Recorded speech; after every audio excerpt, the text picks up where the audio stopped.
Hi, thanks for coming. My name is Jess LeBeau. I'm the lead narrative designer for Sniper Ghost Warrior 3. I was the original world designer for the Guild Wars series. I did some original story work for League of Legends. More recently did DLC for Far Cry 4. I've been with CI Games on this project for about a year. This is Alec. He's also part of our narrative design team, and we're going to walk you through the demo here. So you are an American Special Forces operative illegally behind enemy lines in the country of Georgia. The United States and NATO is fighting a proxy war against Russia through the civil war that's taking place in this country. It's an open world experience. Okay, there is a storyline that does take place in a particularly linear fashion. However, there is a lot of other open world activities and preparation that you have to do in order to be able to complete those missions, as you see. So we're now I'd say about a third of the way through the game. We've been collecting intel, doing reconnaissance. We're on our way back to our safe house to get our next mission. But as we're fond of saying, the world itself, the terrain, is an enemy in Sniper Ghost Warrior 3. So we want to make sure that we don't stumble into anything that's going to kill us. So we're going to use one of our gadgets. Alec is demonstrating the drone. When you're in the drone, you're in first person. You'll see that the mini-map doesn't have any enemies on it until you tag them. The way you tag them is to see them, either through your drone, through the scope, hacked security cameras, visualization. So you see he's got them all, added them to his mini-map. And clearly the Russians are up to this no good because they've mined this area, they don't want any incursions. Again, the terrain can kill you, it's an enemy. So to deal with that, we've given you a couple of tools. The first is what we call extreme navigation. Rappelling, parkour, climbing over fences, dealing with terrain that you might, more vertical, things that you might not necessarily be able to go over in other ways. The second is what we call scout mode. And this is you accessing your special forces training. Right? Things that you already know as an operative. You see here he's analyzing these footprints. Alec, what did you find? Careful steps, military boots, so probably there was a guy that was setting up the minefield. So now Alec has several options. He can extreme navigate his way around it, he can disarm these mines, or he can track this guy, who clearly has been the one that laid the mines, safely through the minefield. Does it disappear after a couple of times? If you do not track it, the problems or the difficulties won't appear, the mines. You will be able to go back to that. So he's also got to skirt this patrol that he saw earlier and the sniper. What you saw there was our detection meter. Stealth is obviously very important to the game. So this is our safe house. This is the crafting bench. You can craft bullets, you can craft scopes, pieces of your rifle. Alec has picked up some health kits and some body armor, and now he's going to contact JSOC and get his mission. Now, for the past few days, we've been doing reconnaissance. We know about the Russian operation here. The leader of the Russians is named General Vitkovich. JSOC says, locate him and kill him. What you're looking at here, again, open world experience. This is a local map, right? This is just the area, so this is a small section of it. This is your safe house. This is another safe house that you've unlocked, either through missions or exploration. When you unlock them, you can fast travel from one to another. Now, this isn't teleportation. Time does pass. But the conceit is, in an open world, we know that you can safely move from one safe house to the next. So here we are in the other safe house. Alec is going to select some weapons for the mission with a name like Sniper. Of course, we've got a bunch of cool rifles, right? But we've also got handguns, machine guns, knives. Your drone, of course, might need to be repaired if you crash into something or it gets shot. You might upgrade it. You might have to buy a new one. You might have to retrofit it for certain tasks. So Alec's going to select a knife and a sniper rifle. If you've done crafting, that'll appear here when you assemble your rifle. And he's going to head out for the mission. As I mentioned, time has passed. We have a dynamic weather system, so now it's raining. If we come out here at a different time, it might be foggy, it might also be raining, it might be sunny. So things change.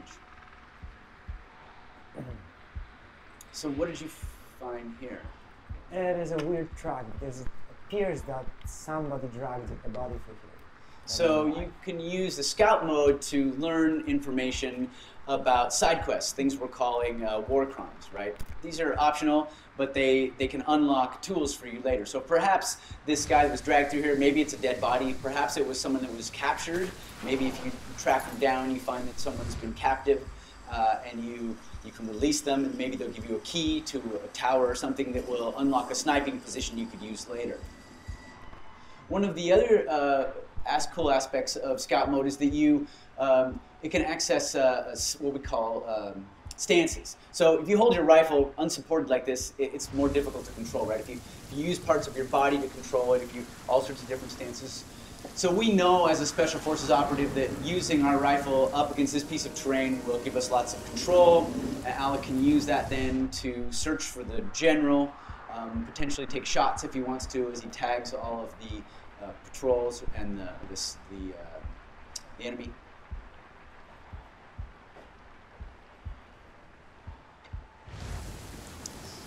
Doesn't look like the general is here. So we're going to have to go deeper into their facility. What you see here is a server location that we tagged earlier in other reconnaissance. So what we're going to try and do is sneak into the center of their camp, their base, and we're going to hack into their servers, use their own security cameras to see if we can't locate the general. The game is never going to tell you where your enemy is. You have to do your own reconnaissance, right? This is about you being a lone guy behind enemy lines. Survival.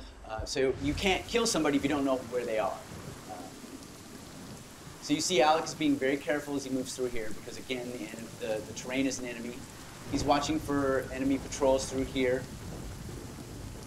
The most direct route to that server is probably down this road. But it looks like, is that 3? Looks like 3 snipers are covering this area. So Alec is going to use scout mode to find an extreme navigation way to get around. He's going to go up, maybe around, maybe he's going to take out one of these snipers.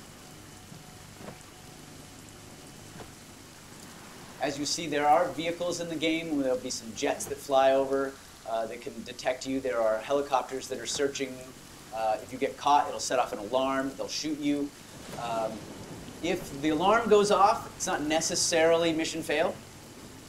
However, it's going to make it a lot harder, right? So what we do is we give you challenges, and we give you tools to deal with those challenges. And it's up to you to decide how you want to tag things, kill certain targets, execute your mission. If he sets off the alarm, that's not going to be good for us. It's going to be probably demo over because we're in the middle of a camp. We're using the same build here as is on the hands-on out here. There are no cheat codes, no developer codes. What'd you find here?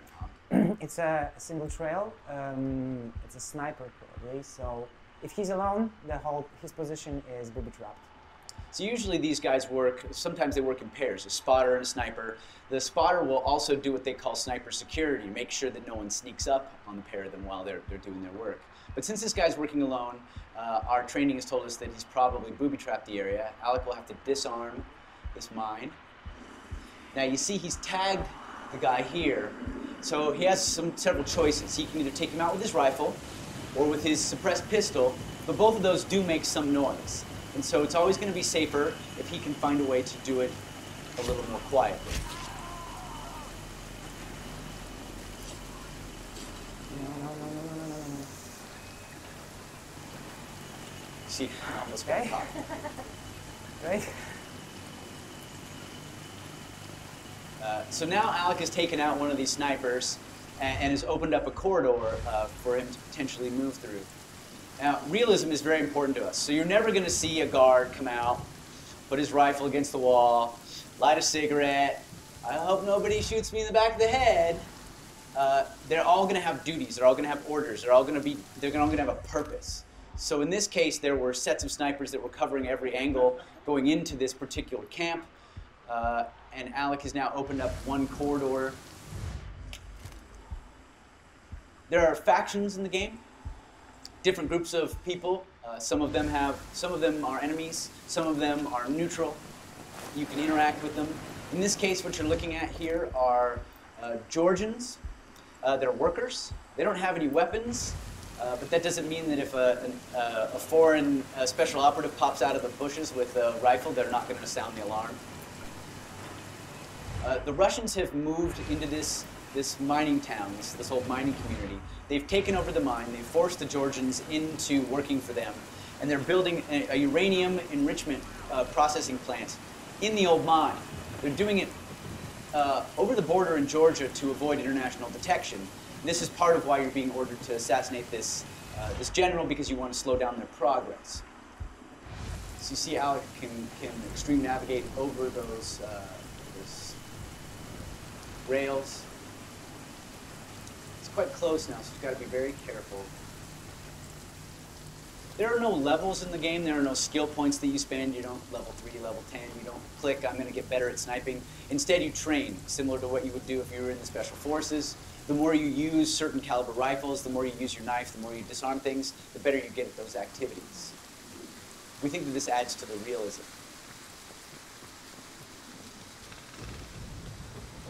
So Alec has now made it to the center of the camp here. He's overlooking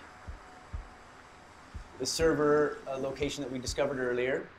So he's going to go through here and tag all the sentries, making sure that they're added to the mini-map so he doesn't get snuck up on. And then he's going to use his drone to try and sneak in there and hack the servers. Drone, like the player, can set off an alarm, it can get shot, and it's got obviously it flies, so it's got some advantages. But this guy up on the roof makes it difficult. It'll get spotted. So Alec is going to have to take him out. So let me explain to you our sniping system. This is your rangefinder. He's about 100 meters away, a little over 100 meters. This is the air temperature. This will affect the flight of your bullet. This is the wind, obviously affect the flight of your bullet. This is the humidity. It will also affect the flight of your bullet. And this is the magnification. This will change based on what you've crafted for your scope. So Alec, tell us about the scope. Okay, so as you can see, right now it's a little bit oversensitive. I need to stabilize it. So what I can do is to enter a stance called bottleneck. So I'm stabilizing my rifle on my arm, and which gives me much more accuracy. As just said, this guy is around 100 meters, so I'm going to calibrate my scope to 100 meters. And as you can see, there's a little red dot that appeared on the limit meter. And this is how far your bullet is going to drift based on the conditions. So Alec is going to breathe out. One shot, one kill. So now he's got a corridor that he can use for his drone. But of course, he doesn't want to just stand there like a dummy on the edge of the cliff with his control, so he's going to back up into cover so that he doesn't get spotted by a patrol or a passing helicopter.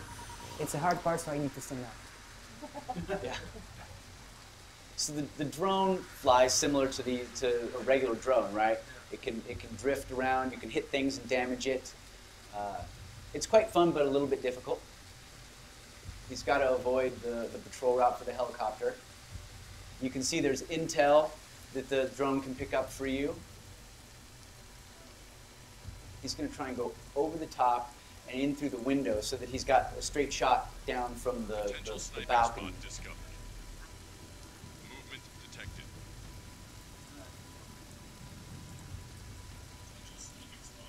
See, it's discovered a sniping spot that you can potentially use for further missions. This is you basically knowing what vantage points would be good to use. But again, you don't have to use the sniping locations. It's up to you how you execute your mission. Alec hasn't had his vodka today, so his driving is a little impaired. I'm there. So now he's in the center here. He's got a pretty good vantage point. He's pretty close now, but he still has to watch out for these patrols. And I need to aim into this little smaller bunker. This is what I call my Luke Skywalker moment. Movement detected. Oh, come on. No. That's so right. Movement detected.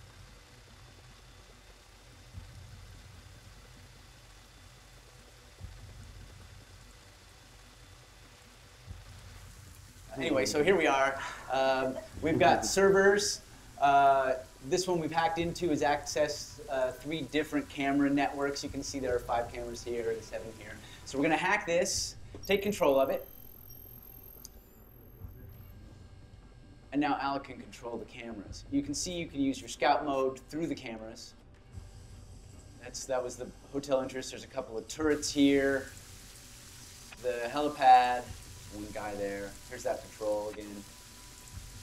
So it looks like the general is not here, not on this side anyway, so we'll have to try another set of cameras. Nobody here. Okay, here's our general. This is one of the cooler storytelling tools that we've got, right? We have our own mocap studio, so whenever you're near any NPC interaction, through a security camera, through your drone, or nearby, you can overhear their conversations. And this will advance the story, the main story, the subquests, the overall world story, and everything. Every single interaction is voiced, so you can hear all of that. This is the general and his wife. I'm going to zoom in. A little bit of a voyeuristic moment. I always feel like we're intruding on them. I should say this is the general and his soon-to-be widow. Future widow. She is the head of the uranium enrichment facility, which is built inside the mine. You'll be able to go down there and run missions in there later on. Now that we've tagged him, we know where he's at, we can move on to the second part of our mission, which is killing him. So you see here that we've got his name, we've got intel we've collected on him. And these other locations, these other things you're seeing are our sniping locations. We've unlocked these at different points. The white numbers are the distance from that sniping location to our current position. The yellow ones are the distance from the sniping location to the target. So Alec, which one do you want to use? Okay, so I think I'm going to take the first one. It's This one? the closest to my location right now, and it's the longest shot. So, yeah. You're going to show off your sniping skills? I'm going to say that, but after the drone, I don't know. Right? Yeah, I'm not sure anymore. Can you look real quick back? Yeah. So you see this one location is only 3 meters away from our general. If you wanted to kill him with a knife, that might be a good location to go to. However, we know that there's a battalion of Russians here, right? So probably not the kind of location that you can exfiltrate from. However, if you spent a day or so, or several hours, watching his movements, perhaps there's a certain time of day he meets with his commanders, you might be able to hide in another location and take him out with your knife. The advantage that this position has, though it's going to be the hardest shot because it's the farthest away, it's also going to be the farthest away from his guards, which means it'll be easier for him to exfiltrate. If you read about any of these like elite sniper programs, right? These like special ops sniper programs, obviously shooting is an important aspect. But the other, maybe even more important, aspect is stealth. That means you have to learn how to infiltrate and exfiltrate. No one is coming to get you in this game, right? You are on your own. You're going to have to plan your entry route and your exit strategy. You need to know what's behind you. So Alec has left the facility and has to enter the perimeter again because his vantage point was kind of on the outside of the perimeter. So he's sneaking back in. And he's going to move his way to the sniping location here. While he does, are there any questions on anything we've talked about so far?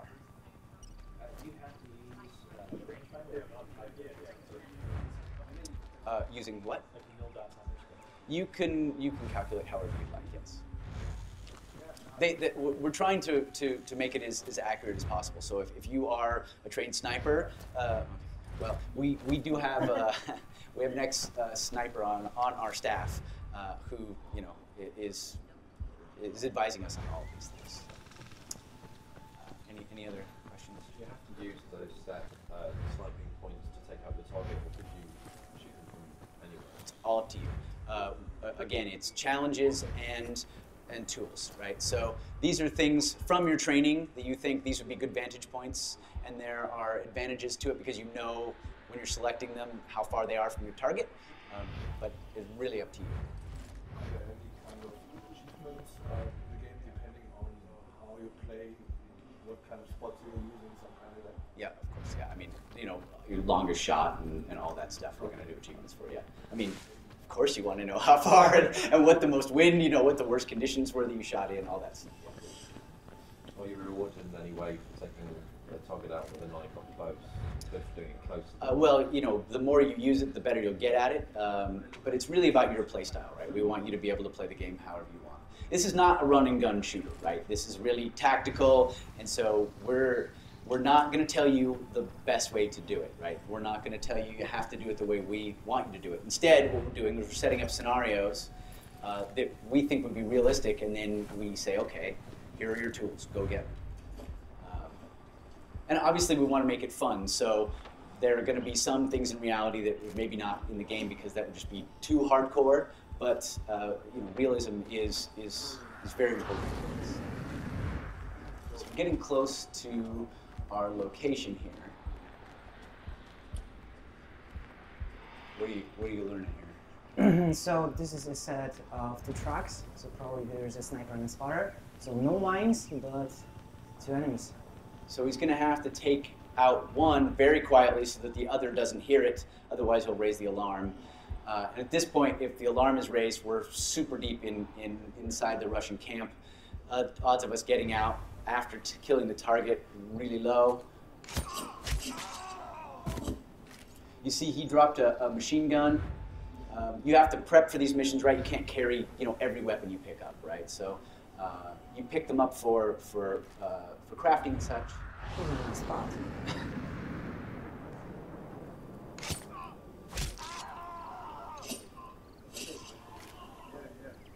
Okay, so now our spot is clear.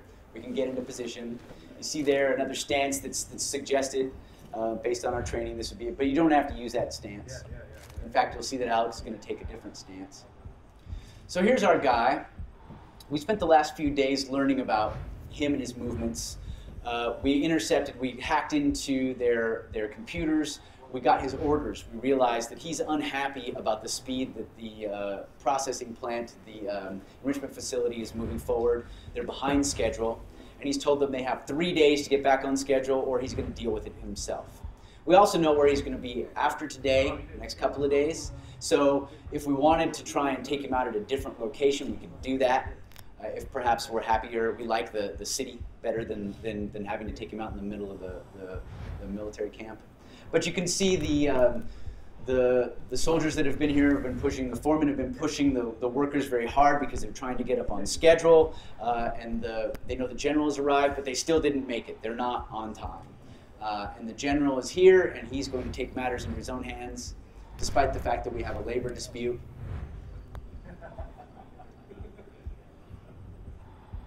Oh my God. Oh, Daniel.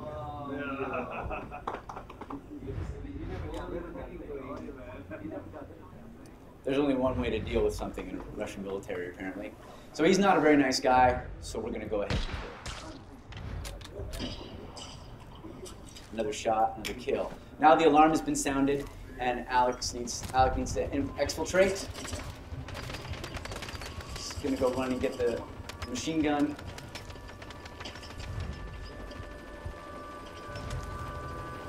So for the demo, we said, just for time, we're going to go ahead and send a Black Hawk in and exfiltrate him, pick him up. Also, choppers are just cool. But in the actual game, this will never happen. You will not be picked up by a helicopter that just suddenly drops in. You're now going to be responsible for your own exit strategy. And that's the demo.